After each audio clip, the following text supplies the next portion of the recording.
ఈ పాలసీలో భాగంగా solar energy, wind energy, pump storage, hybrid, battery, EV charging stations, green hydrogen వంటి విభాగాల్లో సైతం రాణించేలాగా ప్రణాళికలు చేపట్టడం జరిగింది.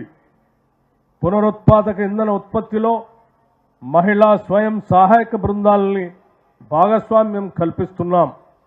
ఇందిరా మహిళా శక్తి కార్యక్రమంలో భాగంగా 1000 మెగావాట్ల సామర్థ్యం కలిగిన సౌర ఇంధన ఉత్పత్తి ప్లాంట్లను స్వయం సహాయక బృందాలచే ఏర్పాటు చేయాలని లక్ష్యంగా పెట్టుకున్నాం.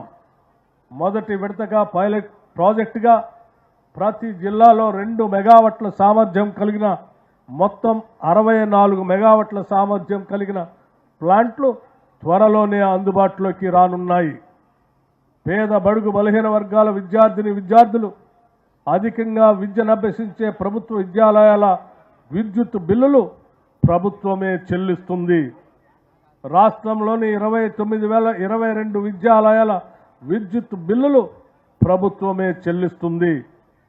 నాణ్యమైన విద్యుత్ సరఫరాకు తోడు వినియోగదారులకు మెరుగైన సేవలు అందించాలనే ఉద్దేశంతో దేశంలోనే మొట్టమొదటిసారిగా ప్రత్యేక విద్యుత్ అంబులెన్స్ వాహనాల్ని ప్రవేశపెట్టాం. దీనివల్ల వినియోగదారులకు మెరుగైన సేవలు అందుబాటులోకి వస్తాయి.